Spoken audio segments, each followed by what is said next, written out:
अस्सलाम वालेकुम वरहमतुल्लाहि वबरकातुहू। प्रोग्राम फलाह आखिरत में आओ हैं शफी मोहम्मद लाखो।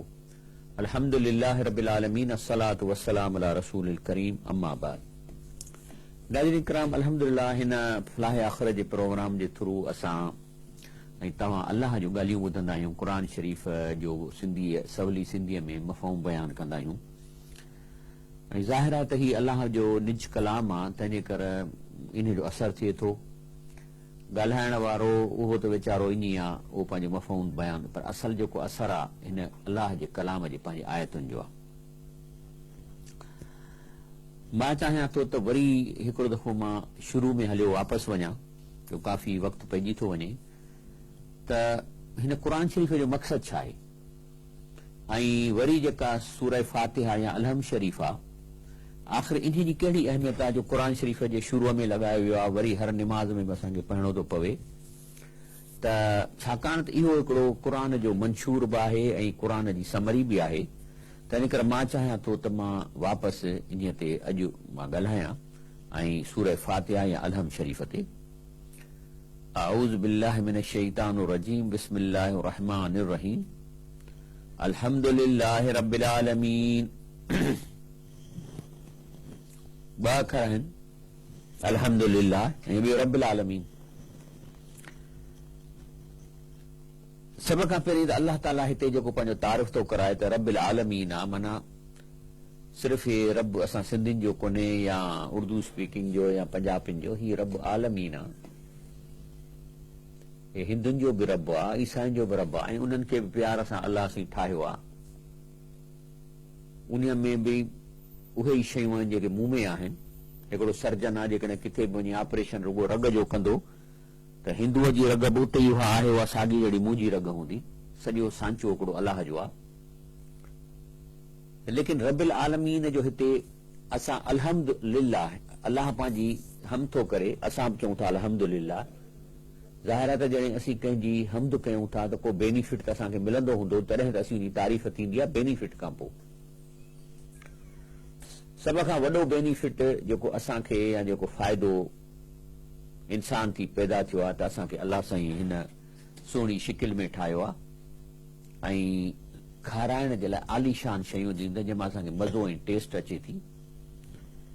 ज़िंदा रहण जे लाइ असांजा जेके सभु बंदोबस्त कया अथसि, बल्कि सॼी काइनात जेका अलाह सां ठही आहे, या सॼी काइनात हिन इंसान खे 60-70 साल जी ज़िंदगीअ में ज़िंदा रहण जे लाइ उन खे शयूं मुहैया थी करे। आसमान जा तारा ख़ूबसूरती था कनि, न सिर्फ़ु ख़ूबसूरती, हिन जा ॿिया कम बि आहिनि। इहे तारा आसमान में इहे धातू ऐं मेटल, लोह, सोन, चांदी, ट्रामो इहे ठाहिनि था। इन्हनि ठाहियो, पोइ उहे ज़मीन ते उछलायूं, जेको ज़मीन में मादिनिया जी सूरत में असां वटि मौजूदु आहे। को बि मेटल धरतीअ ते न ठहियो आहे, इहे तारनि मां ठहिया आहिनि। उन खां अलावा जेके आहिनि सो उनजा पंहिंजा निज़ाम आहिनि, जिन जी अञा अॼु असांखे ख़बर कान थी पए। सिज आहे, जंहिंजे करे पूरी असांजी हयाती आहे। सिज खे अलाह साईं एतिरो पंहिंजे फ़ासिले ते रखियो आहे जो न वधीक सड़ूं था न ठरूं था। असांखे अलाह साईं मोतदिल रखियो आहे। ऑक्सीजन ठहे थी, जेके वण टिण ॿूटा आहिनि उहे ऑक्सीजन खे वरी नई से ठाहिनि था। उनजी फैक्ट्रियूं लॻलियूं आहिनि अलाह जूं ऑक्सीजन ठाहिण जी, जेके सॼी काइनात में जेके ॿूटा लॻल आहिनि इहे ठाहिनि था। ठेकड़ ते अलाह जी इहा तारीफ़ आहे। पर रबिल आलमीन जे लिहाज़ खां त माना अलाह पाक हिन क़ुरान शरीफ़ जो जेको मंशूर ॾिनो आहे, इन मंशूर जो फ़ाइदो हिन सॼे इंसान ज़ात खे पहुचणु चाहे खपे। तंहिंजे करे ही रबिल आलमीन आहे त ही सॼे आलम में जेके इंसान ज़ात आहे उन ताईं हिन क़ुरान पाक जे कानूननि खे पहुचाइणु चाहे थो। ऐं अलाह ताला इन लाइ हिकिड़ी अहिड़ी जमायत चाहे थो जेका पहिरीं पंहिंजे इनफरादी ज़िंदगी ते अलाह जे क़ुरान ते हले, ऐं पोइ वरी हिकिड़ी सिविल सोसाइटी हिन क़ुरान जे बुनियाद ते, अलाह जे हुकुमनि रसूल सुन्नत जे बुनियाद ते ठाहे। इहा सिविल सोसाइटी हिन धरतीअ में राशिन खे, धाड़ेलनि खे ख़तम करे, उन्हनि खे भॼाए, अहिड़ो कानून आणे, अदल इंसाफ़ क़ाइमु करे, ऐं हिते बिल्कुलु क़ुरानी कानून नाफ़िज़ करके माण्हुनि खे 2 ॾींहंनि जे अंदरि अंदरि इंसाफ़ मिले। केरु क़त्ल जो केस आहे या को धाड़े जो केस आहे, प्लाट जो केस आहे, त जेको इस क़ुरानी क़वानीन ते फ़ैसिलो चंद ॾींहंनि में थींदो, को चंद 20-25 सालनि में अंग्रेज़नि जे कानून मुताबिक़ कोन थींदो। त इहा जेको क़ुरान शरीफ़ दावत ॾिए थो त अहिड़ी सोसाइटी जेका हिन सभिनी, जेकॾहिं रुगो पाकिस्तान जे मक़सद लाइ ठहियो आहे, त उन मक़सद ते जेकॾहिं पाकिस्तान खे आंदो वञे ऐं हिते बाक़ाइदे न सिर्फ़ इस्लामी निज़ाम ठहे पर उन इस्लामी निज़ाम खे हलाइण वारा बि अलाह जे ख़ौफ़ वारा माण्हू हुजनि ऐं जेके आहिनि से उहे अदल इंसाफ़ क़ाइमु कनि, पंहिंजे पाण ते बि कनि, ओड़े पाड़े ते ऐं कनि। असल में छा आहे, इस्लामी निज़ाम त आहे पर उनखे हलाइण वारा जेके आहिनि माण्हू अदल इंसाफ़ वारा न आहिनि। छो त इस्लामी निज़ाम जा ॿई कंपोनेंट कानून ऐं कानून खे हलाइण वारा माण्हू, असां कानून खे हलाइण वारा माण्हू टुप कोन्हनि। बाक़ी किताबनि में कॉन्स्टिट्यूशन में इस्लामी कानून मौजूदु आहिनि ऐं तव्हां ॾिसो था त अख़बार में पढ़ो था त हर माण्हू ठॻीअ जे पोयां आहे, त किथे कूड़ ॻाल्हायां, किथे ठगी कयां, कोई ॾोकड़ कमायां। हालांकि मां हिन प्रोग्राम में केतिरा दफ़ा चई चुको आहियां, दादा तव्हां जेको बि कमायो था तव्हांजो टोटल अमाउंट जेको तव्हां कमायो थो फिक्स थियल आहे। पोइ चोरी करे वठंदो तॾहिं बि ओतिरो मिलंदव, जे हलाली करे वठंदो तॾहिं बि ओतिरो मिलंदव।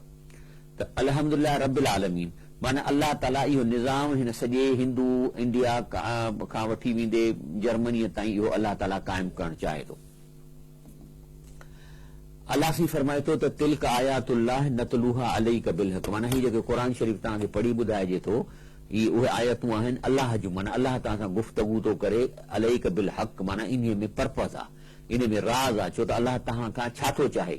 माण्हू था चवनि त अल्लाह ताला असांखे जेको आहे सो निमाज़ लाइ पैदा कयो आहे, बिल्कुलु, लेकिन निमाज़ पर्पज़ ऑफ लाइफ कोन्हे को, ऐं रोज़ो आहे, रोज़े लाइ बिल्कुलु फर्ज़ आहे, पर पर्पज़ ऑफ लाइफ आहे त इहे रोज़ा आहे त रोज़े रखण वारा, निमाज़ पढ़ण वारा, इहे पंहिंजी हिकिड़ी अहिड़ी जमायत ठाहे हिन धरतीअ ते अलाह जी जेका प्रॉपर्टी मिल्कियत आहे उन खे इक्वली माण्हुनि ताईं पहुचाइनि। को ग़रीब न रहे, को तमामु हद खां वधीक को अमीर न रहे, माना अल्लाह ताला सभिनी खे अल्लाह जी प्रॉपर्टी सभिनी खे विरहाइण, इहो आहे ज़िंदगीअ जो मक़सदु। जंहिं जॾहिं अल्लामा इक़बाल चयो आहे त मेरी ज़िंदगी का मक़सद तेरे दीन की सरफराज़ी में, इसीलिए मुसलमान में, इसीलिए नमाज़ी।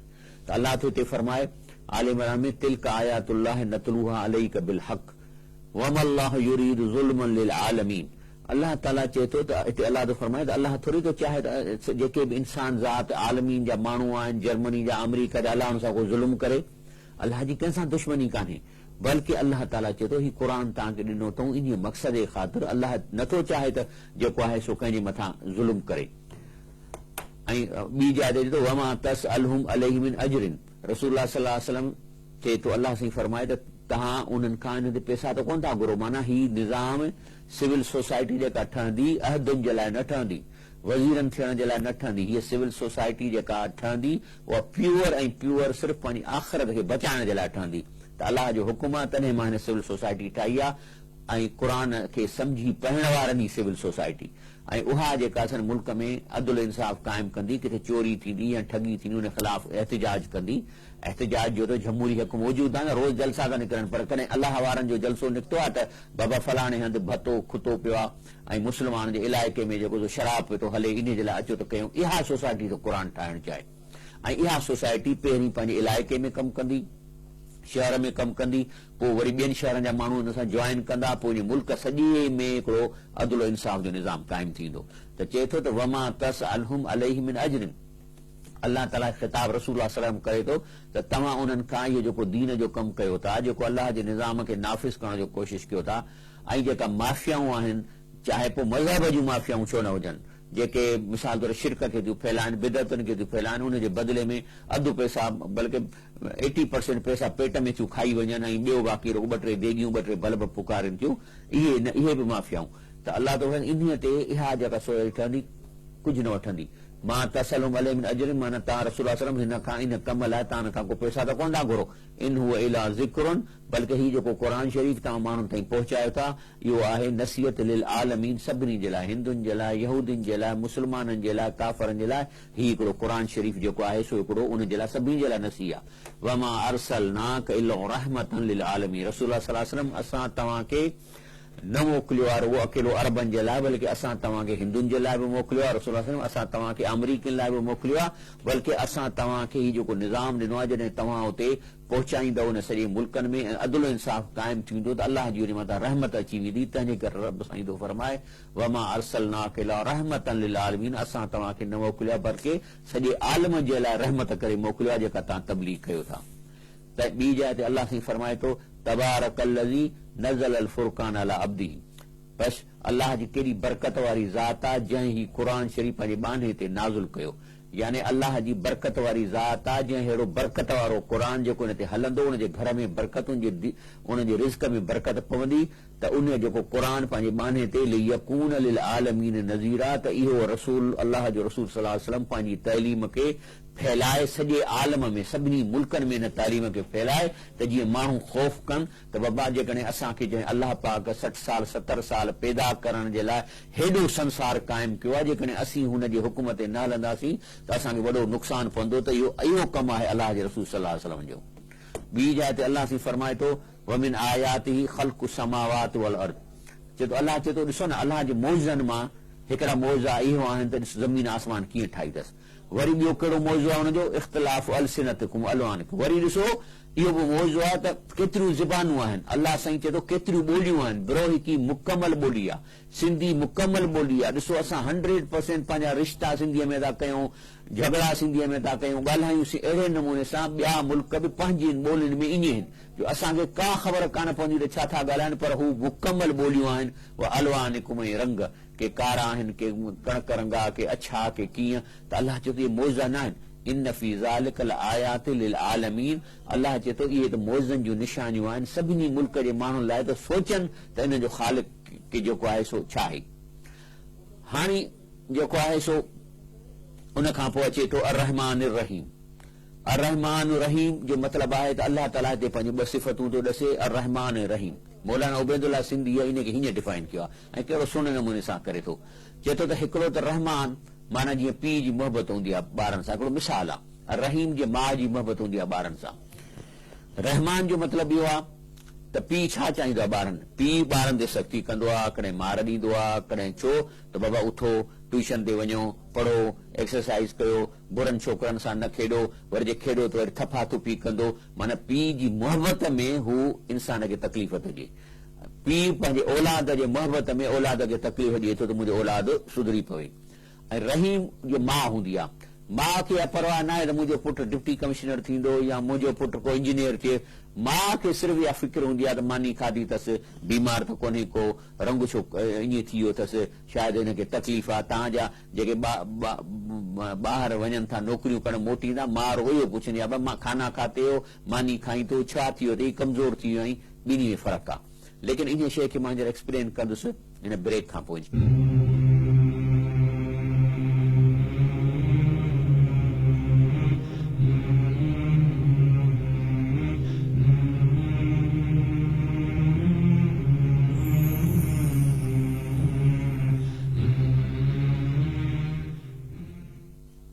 अस्सलाम वालेकुम रहमतुल्लाहि व बरकातहू। प्रोग्राम फलाह आखिरत में भली कार। अर्रहमान रहीम, अर्रहमान रहीम। अर्रहमान जीअं पीउ जी मोहबत हूंदी आहे ऐं रहीम जीअं मिसाल माउ जी मोहबत हूंदी आहे, अलाह ताला बि असां सां ईअं थो करे। अर्रहमान जी रहमत जे करे अलाह असां खां चाहे थो त नंबर 1 अलाह तो असां खां चाहे त पहिरीं त जेको इन अल्लाह अश्तरा मिनल मोमिनीन अनफुसहुम व अमवालहुम बिअन्न लहुम जन्नह, पहिरीं त लिखी ॾिए। इन जो मतिलबु आहे त पहिरीं मोमिन चवंदो अल्लाह साईं मुंहिंजी हीअ जेका जान आहे ॾाढा मज़ा आहिनि, अंब था खाऊं, घुमूं था, शादियूं था कयूं, ॿार थियनि था, केॾनि मज़नि जे बावजूदि हीअ जान मां तोखे लिखी थो ॾियां, जॾहिं घुरंदे मां ॾींदोसि। ऐं अमवालहुम ऐं पंहिंजो माल जेको मां कमाए थोसीं, माल में केॾो मज़ो आहे, पर जॾहिं तूं घुरंदे मां ॾेई छॾींदुसि त अलाह थो चए अन्न लहुम जन्नह, इन जे बदिले में इन्हनि खे जन्नत मिलंदी। हाणे ॻाल्हि इहा आहे त इन जो इहा जेका एग्रीमेंट अलाह सां करणी आहे इहा लाज़िम आहे जन्नत जे लाइ, पर हाणे इहा आहे लिमिट, हाईएस्ट लिमिट में असां अलाह खे जान माल लिखी था ॾियूं, पर आम ज़िंदगी में असां इन लिमिटुनि जे अंदरि रहंदासीं। माना मिसाल तौर को जान कोन घुरंदो, पर जेकॾहिं चवे त जेको आहे सो रिश्वत न खाओ त पोइ माल थो वञे त इहो माल कुर्बान कबो, असांखां कोन थो घुरे, पर जेको हराम माल अचे थो उन खे छॾण बि जेको आहे सो अलाह खे माल ॾियणु आहे। वरी जान जी ॻाल्हि आहे, मिसाल तौर हिकिड़ो माण्हू जेको पंधु करे मस्जिद में निमाज़ पढ़णु थो वञे, अलाह खे जान केॾी ॾींदो, त इहा जान जो वाइदो इन लाइ थो करे त इन खां जेके बि नंढियूं शयूं आहिनि उहे असांखे आसान आहिनि करण, असां डोड़ी डोड़ी कंदासीं। त अलाह ताला रहमान जे सूरत में असां खां चवे थो त तव्हां तकलीफ़ कयो ऐं हिन धरतीअ ते अदलो इंसाफ़ क़ाइमु कयो, जेके बुराई कनि था उनखे हथ सां रोकियो, राशिन खे हथ सां रोकियो, कानून बैंक में वञो, कोर्टुनि में वञो, ॿियनि शयुनि में वञो, उनजे ख़िलाफ़ आवाज़ उथारियो, उन सां दोस्तियूं फिटायो, जेके हिते ज़ुल्म कनि था उन्हनि जे ख़िलाफ़ एजिटेशन कयो। ऐं रहीम इन्हीअ में अलाह साईं मां वांगुरु त तव्हां का दुआ घुरो, पूरी करे, तव्हांखे तकलीफ़ थिए, बीमारी थिए, उनखे दूर करे। ॿई जेके अलाह जूं रहमतूं आहिनि इहे गॾोगॾु हलनि थियूं। मालिक यौम दीन माना क़यामत ॾींहं ते जेको हिसाब किताब कंदो उहो अलाह ई कंदो। हाणे इन में वॾो फ़ाइदो आहे छा आहे त हिन धरतीअ ते जेके असीं रहूं था इते असांखे कॾहिं कॾहिं इंसाफ़ न मिले थो, भले अक्सर कोन थो मिले। मुंहिंजी पूरा केरु कंदो? के माण्हू बेगुनाह फांसी चढ़ियो वञनि, के वरी ॾोही बचियो वञनि, घर में वेठा आहिनि। जेके ज़ुल्म कनि उहे वरी ॿियनि खे फासायो छॾनि। त इन्हनि ज़ुल्मनि जो आख़िर त जेको आहे हिसाब खपे। त इहो आहे त अलाह साईं क़यामत जे ॾींहं ते इहे जेके खोटायूं पूरियूं कंदो।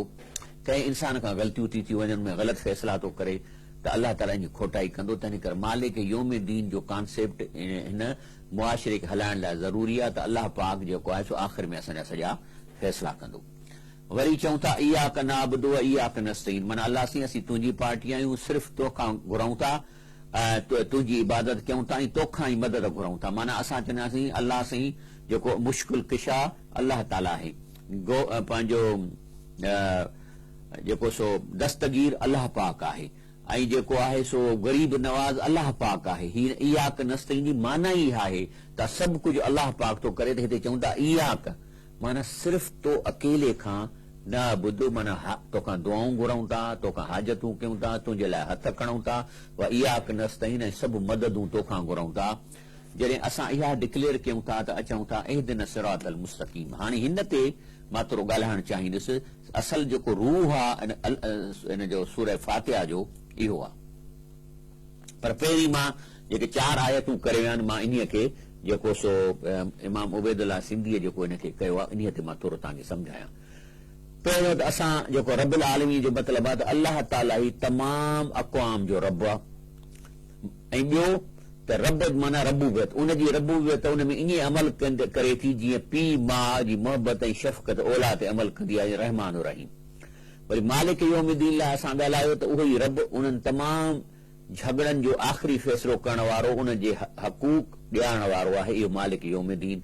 इयाक नअबुदु व इयाक नस्तईन माना हाणे इंसानियत खे अलाह ताला खां सवाइ कंहिं हाकिम मालिक जी ज़रूरत बाक़ी नथी रही वञे। माना हिन मुल्क हिन धरतीअ ते अदुल इंसाफ़ क़ाइमु करण लाइ सिर्फ़ु अलाह जी मदद खपे थी। बाक़ी ॿिया माण्हू जेके हिन कॉन्सेप्ट खे नथा मञनि, मुखालफ़त कंदा, उहा मदद न कंदा। हाणे जॾहिं अचूं था इहदिन सिरातल मुस्तक़ीम ते, जंहिं ते मां थोरो वधीक ॻाल्हाइणु चाहियां थो त हीअ आहे दुआ, माना अलाह खां घुरूं था। एद माना अलाह साईं असांखे सिधो रस्तो ॾेखार, जंहिंजी माना आहे रहनुमाई करणु, यानी जिथे पहुचणो आहे उन मंज़िल जो राह रस्तो ॾसणु ऐं उन ते हलाइणु, इहा आहे इहदिन सिरातल मुस्तक़ीम। हिन जा 2 फाउंडेशन्स आहिनि, 2 बुनियाद आहिनि दुआ जा। पहिरीं ॻाल्हि त दुआ मुराद आहे उन इरादे जो इज़हार जेको असीं पंहिंजे दिलि में कंदा आहियूं। यादि रखो दुआ असांजे पहिरीं दिलि में इरादो थो पैदा थिए, का शइ थी खपे त दिलि में इरादो पैदा थिए थो, ऐं यानी की असां उन ते अमल कयूं मां ऐं उन शइ खे हासिल करण लाइ पंहिंजी तमामु कुवतूं लॻायूं। असांखे ख़बर आहे त इन राह में जेके रकावटूं अचनि उन वक़्तु असां पंहिंजे अलाह जो, असांजो रब रहमान रहीम मालिक कादिर आहे, उनखां दरख़्वास्त कयूं रकावटुनि खे असांजे रस्ते खां दूर करे ऐं असांजी मदद करे त जीअं मक़सद में कामयाबु थियूं। यानी दुआ छाहे, हिकिड़ी रकावटुनि खे दूर करण जे लाइ पंहिंजे रब जे तरफ़ दरख़्वास्त पहुचाइणी आहे। इहा आहे दुआ जो पहिरियों फाउंडेशन। ऐं ॿियो दुआ जो मतिलबु इहो आहे त असांखे यकीन रखूं था त अलाह ताला खां जेका शइ घुरबी उहा ज़रूरु मिलंदी। ॿियनि लफ़्ज़नि में ईअं चई सघूं था त हिकमत इलाही जे मुताबिक़ जंहिं शइ जी जॾहिं ज़रूरत हूंदी आहे त उतां ज़रूरु उहा पैदा थींदी। हाणे दुआ जॾहिं अलाह ताला वटि वञे थी त ॼण सम्झ ईअं हिकिड़ो मिसाल तौरु सम्झां एप्लीकेशन आहे, उनजी आॾो आई, अलाह ताला उन ते लिखंदो 3 हू हुकुम लिखे थो, या लिखंदो डू इट माना कयो, ऐं सम्झो न चवंदो कयो कुन थी पओ, त उहो काइनात सॼी हवाऊं ज़मीनूं सभु उन शइ खे पूरियूं करे उन इंसान ते पहुचाईंदियूं। या लिखंदो त न हिन जे जाइ ते हीउ ॾियोसि त वरी उहा शइ न मिलंदसि, उन जहिड़ी इक्वलेंट या उन खां बहितर ॿी शइ उन ताईं पहुची वेंदी। या टियों लिखंदो त न हिन खे का बि शइ इन जे लाइ सूटेबल न आहे, हिन खे आख़िरत में हिन जो अजर ॾिनो वञे। अलाह ताला हर दुआ खे ॿुधे थो ऐं हर दुआ ते 3 एक्शन करे थो। ऐं पोइ अलाह ताला जेकॾहिं फ़ैसिलो करे थो त उहा दुआ या ख़ुदि ब ख़ुदि पैदा थी वञे। लेकिन हिन जी ॿी इशू आहे। अलाह ताला दुआ जे लाइ अलाह खे ख़िताब करणो पवंदो, अलाह खां घुरणो पवंदो। इहा अहम शइ आहे जंहिंमें हिदायत बि हिकिड़ी दुआ आहे। इहदिन सिरातल मुस्तकीम, अलाह साईं असांखे सिधो रस्तो ॾेखार। माना मुंहिंजे दिलि में हिकिड़ी तमन्ना आहे त मां अलाह जे हिन कारखाने में अलाह वारो थी वञा ऐं आख़िरत में अलाह जे आॾो पास थियलनि में शामिल थियां। त दुआ था कनि इहदिन सिरातल मुस्तकीम, त इन जी माना आहे त अलाह साईं इन हिदायत हासिल करण लाइ जेके रकावटूं आहिनि इहे दूर कर। रकावटूं कहिड़ियूं आहिनि? उबता सुबता किताब जेके माण्हू पढ़नि था ऐं फिरके वारियत जा जेके माण्हू आहिनि जेके वकोड़ियो वेठा आहिनि माण्हुनि खे, छो त जन्नत जो एॾो इनाम आहे जे इन इनाम खे हासिल करण लाइ इहे सभिनी इम्तिहाननि मां फिरके वारियत, वकड़, कूड़ा किताब, उबतियूं सुबतियूं ॻाल्हियूं, इन्हनि सभिनी मां बची ॿाहिरि निकिरणो आहे। छाकाणि त इन जो आसान तरीक़ो आहे क़ुर शरीफ़। क़ुर शरीफ़ खे तर्जुमे सां पढ़नि ऐं ॿी रसूल सां सही हदीस जेको सां अटैच आहे। इहो असांजो निकिरण जो रस्तो आहे, इहा आहे सिधो रस्तो। त इहो जेको दुआ आहे, हाणे इहा शइ अलाह ताला पंहिंजे हथ में रखी आहे। माना त जेकॾहिं मिसाल तौरु मां चवां अलाह साईं मुंहिंजे पुट खे हिदायत ॾे, अलाह साईं मुंहिंजे पुट खे हिदायत ॾे, अलाह साईं पुट खे हिदायत ॾे। हाणे इहा हिदायत तॾहिं हुन मुंहिंजे पुट खे मिलंदी जॾहिं हू ख़ुदि घुरंदो। माना दुआ हिकिड़ी जेको हिदायत आहे हिकिड़ी अहिड़ी शइ आहे जो उहो हुन शख़्स खे ख़ुदि घुरणी पवंदी। ऐं जेकॾहिं हिकिड़ो पाण नथो घुरे, हुन वटि ऑप्शन आहे त मां अलाह खां हिदायत घुरां, हुनजी हुनखे परवाह कान्हे, त पोइ केर बि हुनजे लाइ कोशिशि करे उहा क़बूल कान पवंदी। क़ुर शरीफ़ ही आयत असांखे सम्झाए थी। अलाह ताला सूरतुल कसस जी आयत नंबर 56 में अलाह जल जलालहू फरमाए थो, इन्नका ला तहदी मन अहबब्त। रसूलुल्लाह सल्लल्लाहु अलैहि वसल्लम मुंहिंजा प्यारा, जंहिंखे तूं चाहीं तंहिंखे हिदायत नथो ॾेई सघीं, वलाकिन अल्लाह यहदी मन यशा, बल्कि अल्लाह ताला जंहिंखे चाहे तंहिंखे हिदायत ॾींदो। उहो आलम, इहो इन्हीअ जे लाइ वहू आलम जो हुनखे वधीक ख़बर आहे। प्यारा नबी साईं तव्हां खां वधीक अल्लाह खे ख़बर आहे बिल मुहतदीन, त कहिड़ा माण्हू आहिनि जेके हिदायत याफ़्ता थींदा। छाकाणि त इहा हिदायत अल्लाह पंहिंजे हथ में रखी आहे। तंहिंजे करे जॾहिं रसूलुल्लाह सल्लल्लाहु अलैहि वसल्लम दुआ घुरी ॿिनि शख़्सनि में, जंहिंमें हज़रत उमर रज़ी अलाह ताला अन्हु हिकिड़ो, त साईं ॿिन्ही मां कंहिंखे त हिदायत ॾे, मुस्लमान कर। त पोइ छा थियो? हज़रत उमर रज़ी अलाह ताला अन्हु कीअं मुस्लमान थियो? छा थियो त जेको सो जॾहिं मके जे कुरैशनि ॾिठो त हींअर हज़रत अमीर हमज़ो मुस्लमान थियो आहे, त हुनखे परेशानी थी त हाणे असांजे जेका हाईएस्ट जेका जेंट्री आहे असांजी, उन्हीअ मां माण्हू दीन इस्लाम था क़बूल कनि, त पोइ त असांजा कम लही वेंदा ऐं ज़मीन तंग थी वेंदी। तंहिं ते हज़रत उमर चयो त हाणे घणियूं अटकलूं कयूं अथऊं ऐं हे जेको रसूलुल्लाह सल्लल्लाहु अलैहि वसल्लम हिन खां बाज़ कोन थो अचे। तंहिंजे करे हाणे असांजो सॼो हे जेको गादीअ जो निज़ाम तबाह थो थिए, छो त उहो जेके वॾा पीर हुआ पंहिंजे वक़्त जा, न कुरैश जा माण्हू, उन्हनि हज़रत नूह अलैहिस्सलाम बुज़ुर्गनि जूं जेके इहे ज़ियारतूं लॻायूं, 360 ॾाढो पेतूं रखलियूं, माण्हुनि खे चवंदा त हिननि बुज़ुर्गनि जे हथ में का शइ कान्हे, हे अलाह जा प्यारा अलाह खां कमु था कराइनि, तव्हांजो आॾो अचे बीहो ऐं ॾोकड़ विझो। त इहो उन्हनि जो निज़ाम पियो तबाह थिए, उन्हनि जी सॼी पीरी पई ख़तम थिए। तंहिं ते हिन हज़रत उमर चयो न बसि हाणे मां पंहिंजे सिर तां हथो खणा ऐं भली बनू हाशिम वारा मूंखे मारनि, मां रसूल सां शहीद करणो थो वञा। सो तलवार खणी निकितो त रस्ते ते माण्हू जो मिलियसि त हुन चयो त तूं एॾाहीं पोइ वञ, पहिरीं मुस्लमान थिया ओॾाहीं वञ। पोइ उते वियो, हुन सां विड़ियो सिड़ियो, पोइ हुन बि कुझु चयसि, पोइ बहरहाल हिन ते राज़ी कईसि, तूं क़ुर पहिरीं पढ़, पोइ भली तूं जेको वणे सो कर। पोइ हुनखे सूरह ताहा जो हिकिड़ो रुकू ॾिनऊं, उहो रुकू पढ़ी, उन में जेके ॻाल्हियूं ऐं दिलि सां पढ़ंदो वियो। माना ज़ाहिर आहे त जॾहिं पढ़ियो तुंहिंजे अखियुनि मां पाणी वहणु लॻो, माना अलाह खां हिदायत घुरई, अलाह ताला ओॾी महिल हुनखे हिदायत ॾिनी ऐं उहा तलवार खणी ऐं नबी करीम सल्लल्लाहु अलैहि वसल्लम जे क़दमनि ते रखे कलमो पढ़ी। माना त इहा हिदायत घुरणी पवंदी। ऐं तंहिंजे करे जेको सो मां हाणे इनखे ब्रेक ते पोइ हिन ॻाल्हि खे वरी अञा तव्हांखे सम्झायां थो इंशाअल्लाह।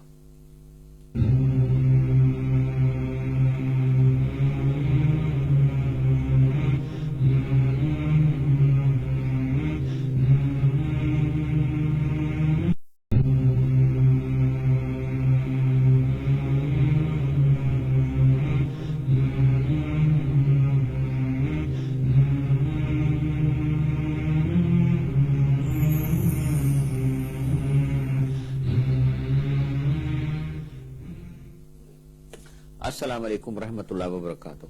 त हाणे जॾहिं ख़बर पई त इहा हिदायत असांखे पाण घुरणी आहे, त इन्हीअ जे लाइ अलाह ताला सूरह फातिहा में इहे लफ़्ज़ विझी छॾिया आहिनि त इहदिन सिरातल मुस्तकीम सिरातल लज़ीना अनअमत अलैहिम। त अलाह साईं असांखे उहो रस्तो ॾेखार जेको पहिरियनि माण्हुनि खे ॾेखारे उहे कामयाब थी विया, इनाम हासिल करे विया, त इहा घुरणी थी पवे। हाणे इहा इन लाइ अलहम शरीफ़ खे चयो आहे त हर नमाज़ में पढ़िजे थो, क़ुर शरीफ़ में शुरूअ में अचे थो। हाणे इन जो मतिलबु थियो त इहा दुआ असांखे घुरणी पवंदी। लेकिन इहो बि यादि रखो त जॾहिं असीं अलहम शरीफ़ में चऊं, जॾहिं इहे अखर ते पहुचऊं, त असां इन अलहम शरीफ़ जी घटि में घटि असांखे माना अचणु खपे त असीं अलाह खां छा था घुरऊं। मिसाल तौर छो त अलाह ताला जेको लैंग्वेज जेका अलाह वटि वञे थी उहा हीअ असांजी हीअ ज़बानी लैंग्वेज कान थी वञे। असां वटि जेका अलाह वटि जेका असांजी लैंग्वेज वञे थी, उहा जेको दिलि में ख़्याल पैदा थियनि था उहा ज़बान थी वञे। मिसाल तौर मां चयो त मां पाणी थो पियां ऐं वाक़ई ॾियल पियां थो त दिलि बि चवे थी न त पाणी पियो थो पीए, बसि इहो मथे थो वञे। हिकिड़ो माण्हूअ चोरी कई आहे, पुलिस वारा पकड़ींदा, चए थो अलाह मूं चोरी कान कई आहे, मूं चोरी त छा तव्हां सम्झंदा त अलाह वटि फ़रिश्ता इहो लिखंदा हूंदा त चोरी कान कई आहे, बल्कि हुनखे दिलि में ख़बर आहे त मार खां थो कूड़ हणां, पर मूं चोरी कई आहे त अलाह इहो लिखंदा त मार खां थो कूड़ हणे पियो पर करे चोरी कई अथई। इहा जेका असां इंसान जी आहे दिलि मां इहा शइ वञे थी। तंहिंजे करे अलहम शरीफ़ महिल जेकॾहिं इमाम ज़ोर सां अलहम शरीफ़ पढ़े थो, मिसाल तौर जीअं इशा ऐं मग़रिब में ऐं फजर जी निमाज़ में, त पोइ तव्हांखे पढ़ण जी ज़रूरत कान्हे, बल्कि हो जॾहिं पढ़े वेठो त तव्हां रुॻो हुनखे गौर सां ॿुधंदव त तव्हांजी पढ़ाई थी वेंदी। ऐं जॾहिं अहदिन सिरातल मुस्तक़ीम ते माना हू हुनजी माना तव्हांजे दिलि में उकरंदी वञे, लफ़्ज़ बि माना बि थींदी वञे, इहा अलहम शरीफ़। पर जे इमाम शरीफ़ जेको जीअं ज़ोहर ऐं असर आहे उन में अलहम शरीफ़ दिलि में थो पढ़े त तव्हां दिलि में अलहम शरीफ़ पढ़ी छॾियो, छो त हू बि दिलि में थो पढ़े, तव्हां ओॾी महिल दिलि में रुॻो अलहम शरीफ़ पढ़ी छॾींदा कयो, त तव्हांजो छा थींदो त अलाह खां तव्हांजी बाक़ाइदे हिदायत जी दरख़्वास्त तव्हांजे पंहिंजे नाले सां हुते पहुचंदी, पोइ अलाह ताला हुन ते फ़ैसिला कंदो। अॻिते अचे थो त हिदायत कहिड़ी जिन ते तो इनाम कयो। हाणे उहो इनाम करण वारा कहिड़ा शख़्स आहिनि, इन जे लाइ सूरह निसा में रब साईं फरमायो आहे वमन युति अल्लाह व रसूल, जेको अलाह ऐं अलाह जे रसूल जी इताअत करे थो, फउलाइक त इहे बि मअल्लज़ीन उन्हनि सां वञी शामिल थींदा अनम अल्लाह अलैहिम, जंहिं ते अलाह ताला इनाम कयो आहे, मिन नबीन नबिन मां, सिद्दीकीन मां, शुहदा व सालिहीन सालिहीन मां, हसन उलाइक रफ़ीका। चए थो अलाह वाह जी इहा पाड़ा हूंदा, वाह जी इहा कंपनी हूंदी जंहिंमें इहे माण्हू वञी तव्हां उन्हनि सां गॾु वेहंदव ऐं रहंदव। हाणे जेको आहे सो इहे इन चेन हिकिड़ो त नबियुनि जो ग्रुप तंहिंजे असां खां हलियो वियो, उहे त पाण सल्लल्लाहु अलैहि वसल्लम आख़िरी नबी हो। हाणे इन कैटेगरी में त केरु कोन वेंदो। बाक़ी वञी बचा आहिनि जेके इहे सिद्दीकीन बचा ऐं शुहदा ऐं सालिहीन। हाणे ज़ाहिर आहे सिद्दीकीन जो वॾो दर्जो आहे, शायदि को हुजे, लेकिन शुहदा ऐं सालिहीन असां में आम थी सघनि था। हाणे इन में दाख़िल करण जो तरीक़ो कहिड़ो आहे? छा अलाह ताला मथां को आर्डर मोकिलींदो? इन लाइ महिनत करणी पवंदी। अलाह जे आॾो पंहिंजी क्राइटेरिया पंहिंजी अमलनि खे पेश करणो पवंदो। इन जो हिकिड़ो नंढड़ो मिसाल मां तव्हांखे ॾियां थो। ही हदीस शरीफ़ रसूल सल्लल्लाहु अलैहि वसल्लम जी त रबियत बिन काबिन असलमी काल चए थो त मां कुंत अबीत मां रसूल सल्लल्लाहु अलैहि वसल्लम चए थो त मां राति जो ख़िदमत कंदोसि नबी करीम सल्लल्लाहु अलैहि वसल्लम जी, फ़आतैतु बिवुदूई व हाजती, ऐं मां हुनजो पाणी बाणींदो हुअसि ऐं हुनजी बि ख़िदमत कंदोसि। फ़क़ाल अली, त हिकु ॾेई मूंखे चयईं सल, मूंखां का शइ घुर। फ़क़ुल्त, त मूं चयोमांसि असअलुक मुराफ़क़तक फिल जन्नह, चईं मूंखे कुझु बि न खपे, न माल न दौलत, मूंखे बसि इहो आहे त जन्नत में मां तव्हांजे पाड़े में हुजां या भरिसां हुजां। काल गैर ज़ालिक, चई न कुझु ॿियो बि घुर। कुल त हूअ, चई न साईं बसि उहो ज़ाक, बसि मां इहो ई घुरणो आहे। त छा थो चवेसि? त हा तोखे सर्टिफिकेट थो लिखी ॾियां, तूं बसि पहुची वेंदे। चएसि थो काल फ़अइनी अला नफ़्सिक बिकसरतिल सुजूद, याने तूं मुंहिंजी मदद कर, सजदनि जी कसरत करे, माना अमल पंहिंजा सुठा कर, निमाज़ूं पढ़, रोज़ा रख, ख़ैरातूं कर। इहे कम कंदे त मूंखे हेल्प थींदी, मां तुंहिंजे इन हाजत खे पूरो करे सघां। माना इहे सभई दर्जा हासिल करणा पवंदा असांखे। हाणे मिसाल तौर पहिरियों आहे अंबिया। अंबिया छा आहिनि? ही उहे इंसान आहिनि जो इल्मी ऐं अमली कुवतियूं हाईएस्ट लेवल जूं हूंदियूं अथनि। एतिरी हाईएस्ट लेवल जूं हुननि जो इल्मी ऐं अमली कुवतूं आहिनि जो हू वहीअ जे रस्ते बराह रास्त अलाह खां इल्मु हासिल करे सघनि था। इनखे नबी चइबो आहे। ऐं ही सिद्दीकीन, शुहदा ऐं सालिहीन पैदा करण वारा उस्ताद आहिनि। सिद्दीकीन कहिड़ा आहिनि? सिद्दीकीन इहे आहिनि जेके इन्हनि में बि इल्मी तमामु हाईएस्ट दर्जे जूं हूंदियूं आहिनि ऐं अमली कुवतूं बि हाईएस्ट दर्जे जूं आहिनि लेकिन एतिरियूं कोन्हनि जो हू वहीअ जे रस्ते इल्मु हासिल करे सघनि, नबियुनि खां घटि दर्जे में आहिनि। ऐं जेकॾहिं कंहिं माण्हूअ में इहे अमली कुवतूं इल्म सां गॾु वॾे दर्जे जूं हूंदियूं त इनखे सिद्दीक़ चइबो आहे। वरी शहीद कंहिंखे चइबो आहे? शहीद उहे आहिनि जिन जो इल्मी कुवत एतिरी घणी कान्हे पर अमली कुवत तमामु सिद्दीक़नि वारी अथसि। त इन जो मतिलबु आहे त इहो माण्हुनि खे इहो माण्हू पंहिंजी जान ॾियण लाइ तयारु थी थो वञे, माल ॾियण लाइ तयारु थी थो वञे, लेकिन हिन में इहा अमली कुवत जी ज्यादती आहे जो जंहिं शइ खे हक़ सम्झे थो न त ऐं जेकॾहिं उहो सम्झे थो त हीउ हक़ आहे पर मां हिनखे हलाए नथो सघां, हिन हक़ खे हासिल नथो करे सघां, त पोइ पंहिंजी जान बि लॻाए थो छॾे उन में ऐं उहा रकावट दूर करण लाइ इनखे शहीद चइबो आहे। ऐं सालहीन जेके आहिनि इहे इल्म ऐं अमल में घटि दर्जे जा आहिनि, लेकिन इहे सिद्दीक़ ऐं शहीदनि सां मिली कमु कनि था, सिविल सोसाइटी ठाहे सघनि था ऐं ज़िंदगी भर इन हक़ खे हासिल करण जी कोशिश कनि था, इनखे सालह चइबो आहे। हिकिड़ी कंहिं बि तरक़ी कंदड़ सोसाइटी जेका इहे तब्दीलियूं आणे इन में चारई ताक़तूं हुजणु खपनि। हाणे ज़ाहिर आहे त नबी सल्लल्लाहु अलैहि वसल्लम त न हूंदो, पर उहो मुअल्लम जे तौर हुनजी तालीम गॾु हूंदी, तंहिं करे उहो चइबो त मौजूदु आहे। ऐं उहो सिद्दीक़ ऐं शुहदा पैदा कंदो आहे ऐं सालिहीन खे जमा कंदो आहे। इन फ़ैसिले करण खां पोइ त असां सिरात मुस्तक़ीम ते हलूं त अलाह ताला खां दरख़्वास्त इहा करणी आहे त अहिड़ी असांखे सिविल सोसाइटी ॾिए जंहिंमें चइनी क़िस्मनि जा इनाम याफ़्ता माण्हू हुजनि। उन मां मुराद आहे त असां ख़ात्मे नबी मुहम्मद सल्लल्लाहु अलैहि वसल्लम पैदा कर सोसाइटीअ जे नमूने ते अहिड़ी सोसाइटी पैदा कयूं। माना उहो पाण त कोन हूंदा, लेकिन उनजी सोसाइटी जेको नमूनो उन ते सोसाइटी पैदा कयूं। उन खां पोइ आख़िर में गैरुल मग़दूब अलैहिम वलद्दालीन, गैरुल मग़दूब जे बारे में जेको आहे सो मौलाना उबैदुल्लाह सिंधी असांखे ॾसे थो त गैरुल मग़दूब त नबी करीम सल्लल्लाहु अलैहि ज़माने में यहूदी हूंदा हुआ, पर हाणे छा आहे केरु गैरुल मग़दूब? मग़दूब केरु आहिनि? जेकॾहिं इस्लामी निज़ाम मौजूदु हुजे, जेके इस्लामी निज़ाम मौजूदु न हुजे ऐं उनखे दुबारा पैदा न करण जी कोशिश जेके न कनि, इन खे मौलाना साहब लिखियो आहे त इहे जेके से मग़दूब आहिनि। ऐं जेको आहे सो ऐं वरी ज़ालीन उहे आहिनि जिन माण्हुनि वटि सही इल्मु नाहे लेकिन कमु ज्यादा था कनि, इल्मु घटि कनि, तंहिंजे करे के माण्हू बिदअत में गिड़ी पिया ऐं बिदअत में रातियुनि जूं रातियूं वेही था झूमनि ऐं अहिड़ा इबादतूं कनि, एॾी बि महिनतूं लॻाइनि, ख़र्च कनि ऐं शिरक में काहे पिया आहिनि। माना वॾी उन्हनि में फ़ाली कुवत आहे पर इल्मु कोन्हे। मिसाल तौर इन जो रसूल असांजे ज़माने में इहे ईसाई हूंदा हुआ जेके हज़रत ईसा खे अलाह जो पुटु सम्झंदा हुआ। माना इल्मु घटि अथनि लेकिन अमली तौर रोम जहिड़ी सुल्तनत हलाईंदा हुआ। एॾो हुन में एडमिनिस्ट्रेटर, कानून, कॉन्स्टिट्यूशन, सेनेट इहे सभु ठाहींदा हुआ। अमली कुवत आहे लेकिन इल्मु घटि आहे। असांजे ज़माने में ज़ालिम जेको आहे सो मिसाल तौर हिन मौलाना उबैदुल्लाह सिंधी असांजे ज़माने में जेके उलमा क़ुरानी सियासत खे छॾे, माना क़ुरानी निज़ाम खे क़ाइमु करण लाइ बाक़ाइदे अमली जदत खे छॾे ॿी कंहिं क़ौम जो सियासत में तकलीफ़ कनि त इहे मग़दूब अलैहिम जी ज़िद में अथनि। ऐं उहे अंग्रेज़ी दान जेके ॿी क़ौम जी सियासत जी तकलीफ़ कनि उहे ज़ालीन जी शिक में शामिल आहिनि। छाकाणि त जेका तव्हां ॻाल्हि ख़ुदि नथा सम्झी सघो, उनजी ज़िमेदारी नथा खणी सघो ऐं ज़िमेदारी खणो बि न ऐं सोचे सम्झी जेको सियासी कमु करे सघो था उहो कयो, वरना ख़ामोश वेहो। ऐं ज़ालीन लाइ चए थो त अहिड़ा माण्हू असांजे ज़माने में जेको शख़्स इहो चवे त क़ुरान हकीम खे मां नथो सम्झी सघां त इहो ज़ालीन में आहे। इमाम वलीउल्लाह दहलवी असांजे ज़माने जे माण्हुनि जे लाइ क़ुरान खे सम्झण जा तमामु लफ़्ज़ी मानवी तकलीफ़ूं दूर कयूं आहिनि।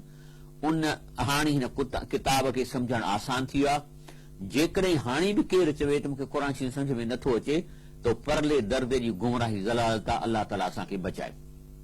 आमीन जेको चऊं था, इन आमीन जो छा मतिलबु आहे? इन जी माना इहा आहे त अलाह ताला हिन ज़मीन ते जेकॾहिं साले सोसाइटी मौजूदु आहे त उन सां मिलण जी तौफ़ीक़ अता फरमाए, अगरि न आहे त तौफ़ीक़ अता फरमाए त असीं अहिड़ी सोसाइटी पैदा कयूं। आख़िर में क़ुरान जो मक़सदु छा आहे? क़ुरान हक़ीक़त जो मक़सदु इहो आहे त अहिड़ी सोसाइटी पैदा कजे जो सिरात मुस्तक़ीम ते हले। इन लाइ हर शख़्स खां सूरह फातिहा अलहम शरीफ़ इक़रार थो कराए त हर वक़्तु उनजे ज़हन में रहे ऐं इन ज़िंदगीअ में इन अमर खे पंहिंजे दिलि में रखे त हिन ज़िंदगीअ जो मक़सदु इन क़िस्म जी सोसाइटी पैदा करण खां सवाइ कुझु न आहे। अल्लामा इक़बाल चयो आहे, मेरी ज़िंदगी का मक़सद तेरे दीन की सरफराज़ी, मैं इसीलिए मुसलमान, मैं इसीलिए नमाज़। अल्लाह ताला खां दुआ आहे कि अल्लाह असांखे इनखे सम्झी तौफ़ीक़ अता फरमाए। ही प्रोग्राम इंटरनेट ते अपलोड थींदो आहे ऐं फलाह आख़िर जे नाले सां यूट्यूब ते ऐं फेसबुक ते, ऐं इन खां अलावा सुभाणे सुबुह जो 7 बजे प्रोग्राम सुबुह जो 7 बजे रिपीट थींदो।